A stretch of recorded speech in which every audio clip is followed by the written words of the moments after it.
देखिए, इंडियन सरकार, भारत सरकार इसमें पड़ना नहीं चाहती है। ये आपका कंट्री का इंटरनल मुद्दा है। बॉर्डर तो हमारा खुला हुआ है। कोई अगर नेपाल से भारत जाता है तो इलीगल तो नहीं है वहाँ जाना।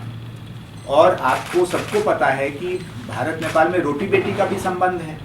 तो अगर वहाँ जाके अगर रेस्टोरेंट में खाता है, अपने भाई भतीजे बंधु के यहाँ खाता है, उसको तो हम नहीं रोक सकते।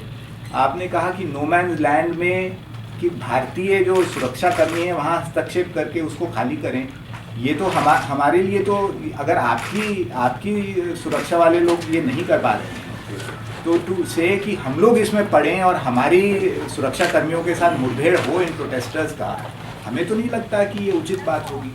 मेन इशू जो है कि जो प्रॉब्लम है उसको रिजॉल्व करना है। जो इमीडिएटली तो ठीक है अगर आप सुरक्षा कर्मी के प्रहार करके और क्लियर करा दें इस तरह का, बट मेन इशू जो है वो तो पॉलिटिकल इशू है जिसके लिए प्रयास चल रहे हैं। तो हमें उम्मीद है कि जब ये आगे चलेगा, कुछ रेजोल्यूशन वगैरह निकलेगा, तो ऑटोमेटिकली जो प्रोटेस्ट वगैरह हो रहे हैं भारत नेपाल सीमा पर वो समाप्त हो जाएंगे। देखिए, मैं इस तरह इसका जवाब देना चाहूँगा। हम लोग सारे यहाँ नेपाल के नेताओं को बहुत रिस्पेक्ट करते हैं और सभी नेताओं भारत के मित्र हैं और हमारे भी मित्र हैं और हम उनसे हमेशा संपर्क में रहते हैं। तो मैं ये कहना नहीं चाहूँगा कि ये क्यों हुआ और किस वजह से हुआ। हम लोग भारत में हम लोग आश्वस्त थे कि सारे जो मुद्दे हैं, जो कंटेंशियस इश्यूज़ हैं, जो डिफ़िकल्ट इश्यूज़ हैं, उनका समाधान निकलेगा। ये हम लोगों की सोच थी और यही हम लोगों का सुझाव था। पर अब जो हुआ सो हुआ।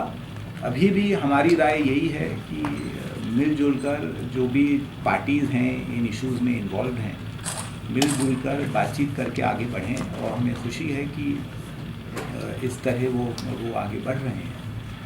और दूसरी जहाँ ट्रैक 2 की बात रही, देखिए इंडिया नेपाल के संबंध तो बहुत ही यूनिक संबंध हैं और यहाँ तो ट्रैक 2, 3, 4, 5, 6, 7, 8 पता नहीं कितने ही ट्रैक्स हैं। आपको और मुझे तो पता भी नहीं होगा कि कितने लिंक्स हैं, कितने कनेक्शन हैं।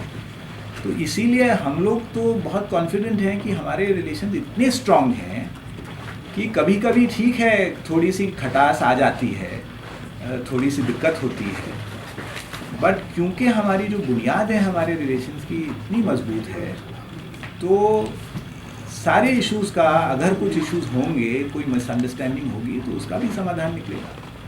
तो मैं तो देखिए बहुत ऑप्टिमिस्टिक आदमी हूँ और जैसे आपने कहा कि हमारे रिलेशंस आज की तारीख में ऐसा लगता है कि इतनी डिफ़िकल्ट सिचुएशन में है, पर मैं तो ऑप्टिमिस्टिक हूँ और मुझे लगता है कि अब आगे तो अच्छे ही होते रहेंगे।